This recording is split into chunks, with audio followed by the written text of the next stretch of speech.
Alerte aux fortes pluies et risque d'inondation du 6 au 12 juillet. L'Office national des ressources en eau, ONWR, de Thaïlande a lancé une alerte aux fortes pluies et aux inondations pour la période du 6 au 12 juillet. Des crues soudaines et des glissements de terrain sont redoutés dans plusieurs régions du pays. La population est appelée à la vigilance et à la préparation.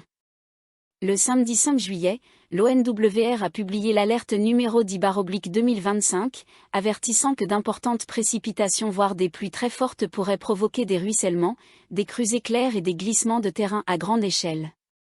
Les autorités surveillent également de près la montée du Mécogne, qui pourrait accentuer les risques d'inondation dans de nombreuses provinces. Collaboration nationale et zones à risque. L'ONWR travaille en coordination avec les services météorologiques et d'autres agences pour suivre l'évolution de la situation et émettre des alertes dans les zones vulnérables. Les habitants, notamment ceux vivant à proximité des rivières, sur des pentes ou dans des zones inondables, sont invités à rester informés et prêts à évacuer si nécessaire. Zone à haut risque identifiée. Nord. Chiang Rai, Chiang Rai-Ville, Mae Se, Phaya Mangre, Wiang She, Toeng, Chiang Kang, Wiang Kaen, Chiang San. Nan, Nanville, Bokluya, Phua, Tung Chang, Phu Phiang, Som Quai, Shaloem Phrakia, Chiang Klang, Dha Wang Pha, Wiang Sa. Phayao, Phayaoville, Dok Kamte, Pong, Chiang Kam, Chiang Muan. Tak, Dha Som Yang. Nord-Est. L'Œil, L'Œuville, Na Duang, Dan Se, Na Ao, Pakchom. Nom Khai, Nom Khai-Ville, Phonphizé, Ratanawapi. Bueng Kanville, Seka, Bueng Kla, Pakkat. Udon Thani-Ville, Wang Sammo, Phen, Sankom, Ban Dung, Nom Yan. Sakon Nakon, Aka Amnue, Sawang Dandin. Nakon Phanon, Sisson-Kram, Natom. Yazotonville, Mahachanache. Ubon Ratchatani, Kangxiam, Sirindorn, Phibin Mansaan, Simuanmei. Chonburi, Bang Lamin, Siracha. Rayomville, Ban Khai, Pluak Dang, Nikom Fatana. Chantaburyville, Klong, Dhame, Naygam, Makam, Laem Singh. Tratville, Kaosaming, Klang Yai, Boraï. Sud. Ranomville, Suksanran, Kapoe, Lahin, Kraburi. Pharngengea, Kuraburi, Takuapea, Kapon, Taïmuan. Phuket, Muan Phuket, Katu, Talan. Suratani, Sheya, Ban Takin, Ban Nassan. Surveillance des réservoirs et des rivières. Des ajustements sont en cours dans les réservoirs afin d'éviter les débordements. Ceux dont le taux de remplissage dépasse 80% dans plusieurs provinces notamment Lampan, Nan, Phitsanulok, Saraburi, Sakon Nakhon, Udon Thani, Kalazin, Ubon Ratchathani, Chantaburi, Trat, Suratani ou encore Krabi font l'objet d'une surveillance particulière. Certains réservoirs ont déjà dépassé leur capacité et font l'objet de vidanges d'urgence. Uetom et Uesuan, Sakon Nakhon. Nom Yama, Kalazin. Dan Chanfon, Trat. D'autres zones humides importantes comme Kwan Phayao, Nom An et Nom Kut Tim sont également surveillées. Rivière Ing et c'est sous haute vigilance. Dans le nord, les précipitations pourraient entraîner des débordements dans les bassins de Rivière Ing, Chiang Kam, Toeng, Phaya Mangre, Quintan, Chiang Kang. Rivière Se, district de Mae Se, Chiang Rai. Mécogne, hausse du niveau sans débordement, pour l'instant. Le niveau du Mécogne augmente en raison des pluies au Laos, mais n'a pas encore atteint un seuil critique en Thaïlande. Les provinces concernées par la surveillance incluent Chiang Rai, L'Œil, Nom Khai, Bueng Kan, Nakhon Phanon, Mukdahan, Amna Charoen et Ubon Ratchathani. Mesures d'urgence ordonnées par l'ONWR. Surveillance accrue des précipitations dépassant 90 même jours et des zones déjà vulnérables. Inspection et entretien des digues, élimination des obstacles dans les canaux, gestion coordonnée de l'eau. Activation des plans d'intervention avec équipement et personnel prêt à intervenir. Information anticipée à la population pour la protection des biens ou une évacuation rapide. Conseils de sécurité en cas d'inondation. En cas de montée rapide des eaux ou d'alerte. Suivez les bulletins météorologiques et les alertes des autorités. Préparez un kit d'urgence, vêtements secs, radio, lampes, eau, nourriture, médicaments, documents. Évitez les zones dangereuses, berges, routes inondées, collines instables. Coupez l'électricité si l'eau entre dans votre logement. Rejoignez des zones en hauteur ou suivez les consignes d'évacuation.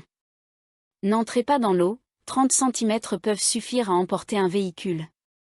Après l'inondation, vérifiez la solidité des bâtiments et évitez l'eau potentiellement contaminée. En cas de danger immédiat, appelez le 1669, numéro d'urgence en Thaïlande.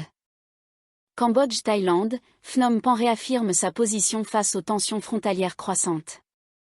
Le ministère cambodgien des Affaires étrangères a publié une déclaration officielle réaffirmant sa position face aux tensions persistantes à la frontière avec la Thaïlande, à la suite d'un affrontement récent entre des soldats cambodgiens et une patrouille thaïlandaise près du point de vue de Phu Phet, dans la province thaïlandaise de Sisaket.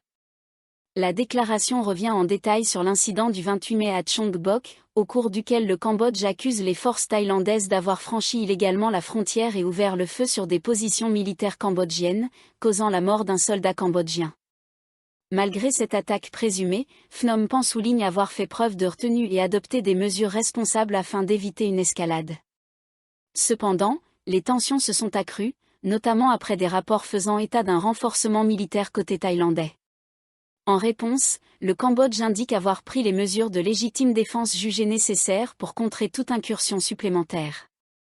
Critique des actions unilatérales de la Thaïlande.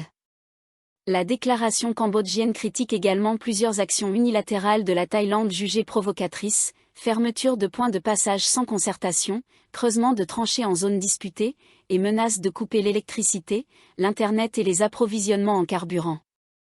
Selon le Cambodge, ces initiatives aggravent inutilement les tensions et menacent la stabilité régionale. Phnom Penh appelle à nouveau Bangkok à accepter la compétence de la Cour internationale de justice, CIJ, comme l'ont déjà fait certains pays membres de l'ASEAN tels que la Malaisie et Singapour.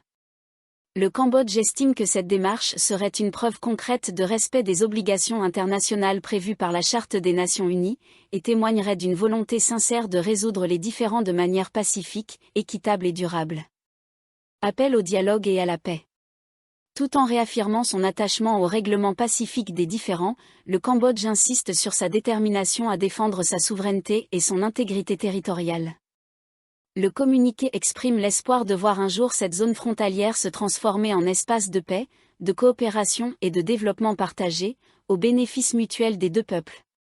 Enfin, le Cambodge exhorte la Thaïlande à agir avec sincérité, à respecter les droits mutuels et à défendre les valeurs de l'ASEAN ainsi que l'aspiration commune à une coexistence pacifique. Après une chute mortelle à Pattaya, des dizaines de ressortissants chinois fuient un hôtel. Après la mort suspecte d'un jeune homme chinois tombé du 6 étages d'un hôtel à Pattaya, des dizaines de ressortissants chinois ont quitté précipitamment les lieux avant l'arrivée de la police. Les circonstances entourant cet incident survenu le vendredi 4 juillet 2025 font désormais l'objet d'une enquête approfondie. La victime, un homme d'environ 20 ans, est décédé après une chute du 6 étages d'un établissement hôtelier de cet étage situé dans le nord de Pattaya, dans le district de Bang Laming, province de Chonburi. Avant que les forces de l'ordre n'arrivent sur place, plusieurs ressortissants chinois hébergés dans l'hôtel avaient déjà quitté les lieux en toute hâte, laissant derrière eux des effets personnels. Des indices inquiétants pointent vers une activité criminelle organisée. Les enquêteurs ont examiné l'étage d'où la victime a chuté, composé de 16 chambres.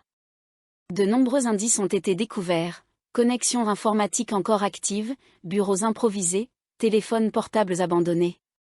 Tout laisse penser que certaines chambres étaient utilisées comme postes de travail pour une activité frauduleuse, possiblement liée à un réseau d'escroquerie en ligne. L'identité de la victime n'a pas encore été officiellement confirmée, mais un passeport retrouvé dans la chambre indique qu'il s'agirait de Liu Som, âgé de 24 ans et de nationalité chinoise. Son corps a été transféré à l'Institut de médecine légale de l'hôpital de la police de Bangkok pour une autopsie détaillée et des vérifications d'identité. Des images de vidéosurveillance troublantes. Les enregistrements de vidéosurveillance de l'hôtel montrent qu'à 14h05, le jour du drame, un groupe d'une dizaine de ressortissants chinois, hommes et femmes, est descendu au sous-sol de l'établissement.